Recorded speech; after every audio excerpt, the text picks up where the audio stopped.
இருக்கிறவங்க என்ன முடிவு பண்றாங்களோ அதை தானே பாஸ் நாமளும் செய்ய முடியும்.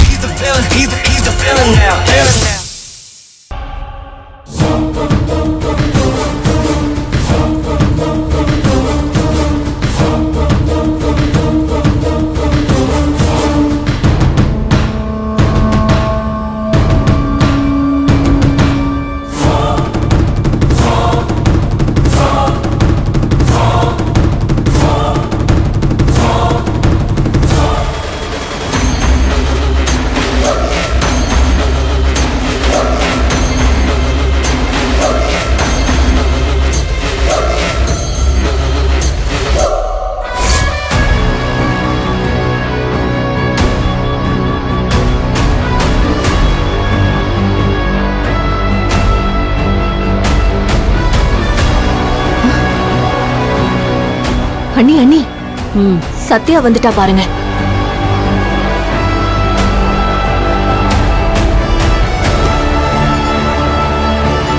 தேவி மாப்பு போடுறத பாக்குறா. கண்டிப்பா ஏதோ பிரச்சனை பண்ண போறா. பிரச்சனை பண்ணட்டும், அப்பதானே நான் அவ மூக்க உடைக்க முடியும். கெத்து அண்ணி நீங்க.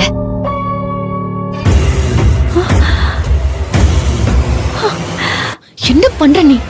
நானா இல்ல, அவங்கதான்.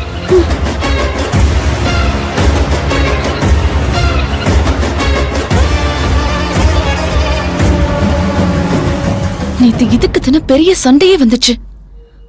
இப்ப எல்லாரும் கண்ணுல பாத்தே தெரிஞ்சுக்கிட்டோம்.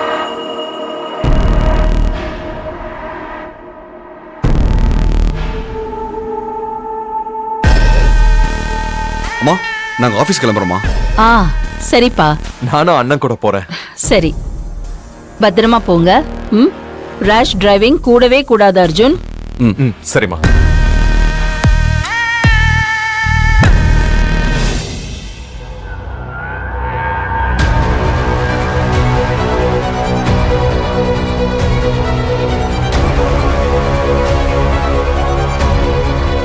அபிமாமா, இப்ப நான் எதுவுமே சொல்லல. நீங்களே உங்க கண்ணால இத பாருங்க.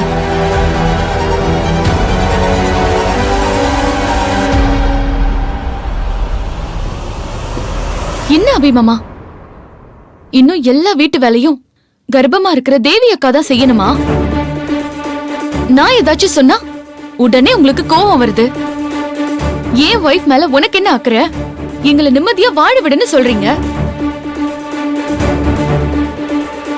ஆனா இது சரியா, முறையா? ஒரு கர்ப்பிணி பொண்ண இப்படி கஷ்டப்படுத்துவாங்களா? என்ன பிரச்சனை? என்னமா இதெல்லாம்? என்ன அபி, என்னாச்சு? தேவி பாவமா, அவ கர்ப்பமா இருக்காமா? இந்த வேலையெல்லாம் செய்ய வீட்டுல உதவி ஆட்கள் இருக்கும்போது தேவி ஏமா இதெல்லாம் செய்ய விடுறீங்க? ஏன்னா நம்ம சந்ததி ஆரோக்கியமா சுபீட்சமா இருக்கணும்ல, அதுக்காக நான் தான் இந்த வேலையை செய்ய சொன்னேன். மாப் போட்டா சந்ததி எப்படி சுபிட்சமாகும்?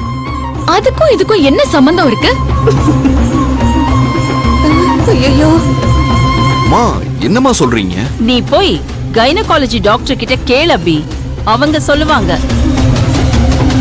இந்த மாதிரி நேரத்துல ஒரு கர்ப்பிணி பொண்ணு குனிஞ்சி நிமிந்து வேலை செஞ்சா சுகப்பிரசவம் ஆகும், குழந்தை ஆரோக்கியமா பிறக்கும். அறுவை சிகிச்சை, ஆயுத பிரசவங்கிற பேச்சுக்கே இடமில்லாம போயிடும்.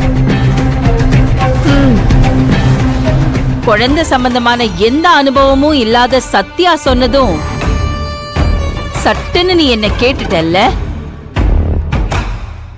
என்னம்மா இப்படி பண்றீங்களேன்னு நீ என்ன கேக்குற? இல்லம்மா, அது வந்து நான் 2 குழந்தைங்களை பெத்தவ. தோ சுபத்ரா ஒரு குழந்தைய பெத்தவ. அவளுக்கும் தெரியும் ஒரு கர்ப்பிணி பொண்ணை எப்படி நடத்தணும்னு. ஆமா, நொறுக்கு தீனி தின்னுகிட்டு மொபைலையே பாத்துக்கிட்டு அப்படியே காலை ஆட்டிக்கிட்டு டிவி பாத்துக்கிட்டு எந்த வேலையும் செய்யாம இருந்தா அப்புறம் பிரசவம் இடியாப்ப சிக்கலாம் ஆயிடும்.